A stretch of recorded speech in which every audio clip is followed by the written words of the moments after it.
December 1872. North Atlantic.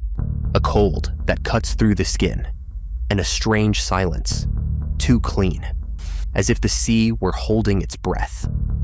In the distance, a ship appears. It is not coming and sinking. It is not coming and breaking apart. It is not coming and calling for help. It is sailing, but it is doing it badly. The sails are set in a strange position. Its course has no intention. It is as if the ship were alive, but without a mind. The captain of the Dei Gratia orders his men to close in.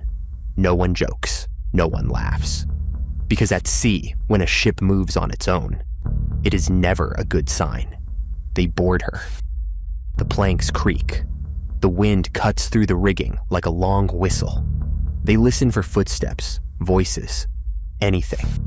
But they find nothing, not a single body, not a drop of blood. No fight, no signs of looting. They go down to the cabins. There are clothes, personal belongings, food and supplies. The cargo is still there. The ship is, for the most part, intact, but the crew vanished.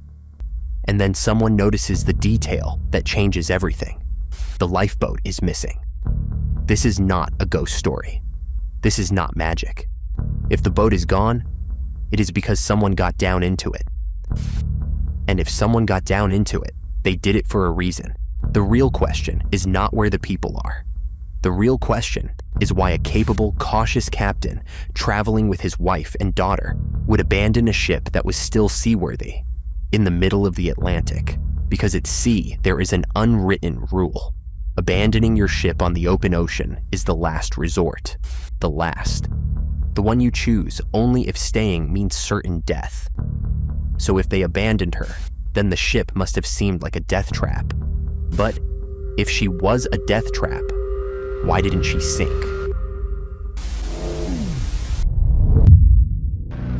The mystery of the Mary Celeste does not need pirates, monsters, or portals. It needs something more terrifying. A chain of reasonable decisions, based on faulty information. One mistake the sea does not forgive. The Mary Celeste leaves New York, November 7th, 1872. Her course is meant to take her to Genoa. There are 10 people on board: Captain Benjamin Briggs, his wife, his daughter, and the crew. In the hold, there are more than 1,700 barrels of industrial alcohol. Alcohol, not wine, not party rum. Industrial alcohol. Volatile, dangerous, fume-producing. The last known entry in the logbook is dated November 25th, near the Azores. After that, there is only silence. Days later, sometime between December 4th and 5th, the Dei Gratia sights her adrift. Here begins one of the first cracks in the case. Some accounts argue whether it was the 4th or the 5th because of the famous chaos between sea time and shore time. But that nuance does only one thing. It makes the story more human, more real, messier. Because at sea, nothing is perfect, nothing is exact. And sometimes a difference of one day changes how you interpret everything. When the men from the Dei Gratia inspect the Mary Celeste, they find something that does not fit a surprise attack. Some of the navigation instruments are missing. Documents are missing. That means planning. That means it was not. They came aboard and dragged them off. That means someone took what was needed to stay alive off the ship. Water is reported in the bilge, around 3 to 3.5 feet, close to a meter. Is that a lot? Yes. Is it instantly fatal? Not necessarily, but at sea, water is not just water. It is uncertainty. It is time. It is the clock running. And there is more. One of the pumps is found disassembled. A repair? A malfunction? Someone trying to fix it with cold hands and in a hurry? At that moment, the Mary Celeste stops being a ghost ship. She becomes a board with half-moved pieces, boat missing, instruments missing, water in the bilge, pump disassembled, and a cargo of industrial alcohol below deck. And this is where the most plausible mechanism in the whole case is born. They did not abandon her because the ship was already dead. They abandoned her because they believed the ship was about to die at any minute. And if that is what they thought, then the true mystery is not why they got into the boat. The true mystery is what happened afterward, out there in that stretch of sea where there are no records, no logbooks, no trials, no witnesses, only wind, only waves, only the end. To understand the Mary Celeste, you first have to understand two things: how you sail without GPS, and why finding an empty ship can turn into a crime even when there is no crime. In 1872, crossing the Atlantic in winter is not romantic. It is a constant negotiation with chaos. You sail by dead reckoning, with chronometers, with calculations. And when something fails, it is not only the instruments that fail. Your idea of where you are fails with them. And this is crucial. Near land, decisions change. If you believe you are close to the Azores, a logical plan appears. Plan: we get into the boat, tied to the ship, just for a while, until the danger passes, and then we climb back aboard. That sounds cautious. That sounds smart. That sounds like a responsible captain protecting his family. Until the sea reaches in with its invisible hand and breaks the one condition that makes that plan work: the line. Because if the rope snaps, if the boat breaks away, if a wave pushes them off, in minutes the Mary Celeste becomes a dot on the horizon, and the boat becomes a sentence. At sea, if you find an abandoned ship and bring her into port, you can claim a monetary salvage award. That in itself is legal. But it is enough to create suspicion. And here comes the scenario that ignites the legend: Gibraltar. When the Mary Celeste reaches Gibraltar, she does not arrive to rest. She arrives to be judged. A salvage hearing is opened, and with it, a figure appears who feeds the fire. The Attorney General of the Admiralty, Frederick Solly Flood, a man who, according to many reconstructions, pushes the idea that something murky happened here. And when an authority grows suspicious, the world learns to be suspicious too. That is where the circus begins. The press smells the story. The court smells the money. And the public smells blood, like a shark circling. Even when there is no blood. If it was pirates, why didn't they take the cargo? The hold contained industrial alcohol, valuable cargo. There are belongings in the cabins, supplies, no clear signs of violence. The usual signs of plunder are not there. But then comes the turn. If it was not looting, was it mutiny? Mutiny sounds tempting. Crew against captain, tragedy, the family trapped. But it crashes against two pieces of evidence: an orderly departure and the absence of instruments and documents. A disorderly mutiny leaves traces, leaves chaos, leaves something. Here, it looks as if someone said, "We're leaving, but we're leaving with what we need." And that points to a decision made by the captain himself, or to an event that forced everyone to act under a shared logic. And here, a tiny detail enters the scene, one that changes the entire tone of the case: the alcohol. More than 1,700 barrels. In theory, just cargo. In practice, a floating experiment, because some barrels may have leaked. And if they leaked, they released fumes. And if you release fumes into an enclosed space, the air becomes an invisible enemy. An explosion can happen without fire. A pressure wave. A boom that terrifies you, that shakes you, that threatens you, but leaves no soot, no flames, no burns. It leaves only panic.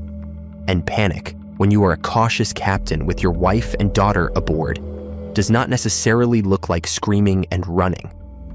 It looks like this. We take the boat. We take the instruments. We take the papers. We pull away a little. We wait. We come back. That plan is so human, it hurts. And that is why it works as an explanation, because it requires no madness, no cruelty, no monsters. It requires only a bad reading of the situation. and a sea that offers no second chances. But then the case bites back with its cruelest question. If the plan was to return, why did they never return? Here, the mystery shifts location. It is not on the ship. It is in the boat. Imagine the scene. Cold wind, waves, the Mary Celeste rolling. A line ties the boat to the ship, and the captain looks at the ship the way someone looks at a house with smoke pouring from it. It is still there, but you do not know whether it will explode at any second. Now add the water in the bilge. A meter of water is not an immediate death sentence, but with one pump out of service, with one pump disassembled, the feeling is different. You do not know whether the water is rising. You do not know whether you can pump it out. You do not know whether the reading is reliable. And when at sea, you do not know. Your mind builds the worst case scenario. It was not certainty. It was not evidence. It was not calm. It was uncertainty. But then something happened afterward. Something small, something absurd, something typical of the ocean. It could have been a sea strike. It could have been a gust. It could have been night falling fast. It could have been a poorly tied knot. It could have been a rope chafing, wearing thin and snapping. And in that second, the cautious plan becomes tragedy, because now you are in a boat with your family, watching your ship drift away. You cannot swim after her. You cannot chase her. You cannot shout over the wind. You can only watch her go until she is just a point, and then not even that. And this is where legends become sticky, because the human brain hates the idea that something so massive can be decided by something so tiny. So it invents, and folklore is born, that there was food set on the table, that the coffee was still hot, that everything looked frozen in time, as if they had been lifted straight off the deck. But when you separate myth from evidence, what remains is more sober and more terrifying. Because what remains is this: a planned abandonment, an orderly departure, a ship that kept sailing, and a boat that was never seen again. Why does the last logbook entry near the Azores matter so much? Because near land, psychology changes. If you believe you are only a few miles from safety, you take bigger risks. You convince yourself it is a temporary sacrifice. And if the chronometer was off, if the reckoning had drifted, or if the captain was farther away than he believed, then the boat was not a short bridge, it was an exile. And when you are in a boat on the Atlantic, the margin of error is not measured in miles. It is measured in hours of life. But here comes the problem, the big problem, the one that turns everything into debate. If the Mary Celeste was still in sailing condition, why not leave someone aboard? Why not try to repair the pump? Why not wait a little longer? And here comes the human detail in this story that obsesses me. At sea, you do not decide with the truth. You decide with perception. And perception, when there are fumes, noises, impacts, water coming in, and a disassembled pump.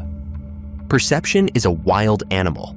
A cautious captain is not immune to fear. In fact, a cautious captain sometimes makes the most drastic decision faster, because he knows what happens when you make the mistake in the opposite direction. Stay when you should have left, and it kills you. Leave when you should have stayed, and it kills you later. And the sea never tells you which is which. The crew of the Dei Gratia, the men who found the ship, fall under the shadow of incentive. Because if there is a salvage reward, then anyone can say they caused it, they planned it, they deceived them, they got them off the ship, they killed them.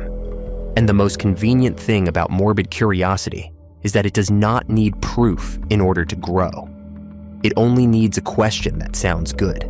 And Solly Flood pushes, and the press amplifies, and the public decides before it knows. The Mary Celeste begins to stop being a maritime case and becomes a myth. And like every myth, it finds its best ally in literature. In 1884, Arthur Conan Doyle publishes a story that popularizes versions and details that are not necessarily part of the documented core of the case. It even fixes the wrong name in many people's memory, Mary Celeste. And this is where the most dangerous thing happens.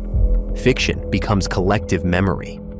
People stop asking, "What do we know?" and start asking, "What have we heard?" The hypothesis that best ties the pieces together may sound like this. There was an event or warning related to the alcohol. Fumes, a leak, a noise, pressure, a perceived threat of explosion. At the same time, there was water in the bilge and a problem with the pump, which multiplied the feeling that the ship could become uncontrollable. The captain decides on a temporary evacuation, taking instruments and documents with him, because he plans to return. He does it believing they are relatively close to land or to a safe shipping route. And then the boat is lost. The line snaps, the weather worsens, the distance is greater than they believed, and the Mary Celeste slips away from them. And the rest is the one thing the sea always keeps for itself.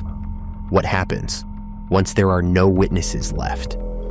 If this hypothesis is true, then there was no human villain, no dark hand. There was caution turned into rational panic. There was a logical decision made with flawed data. And there was an ocean that does not negotiate.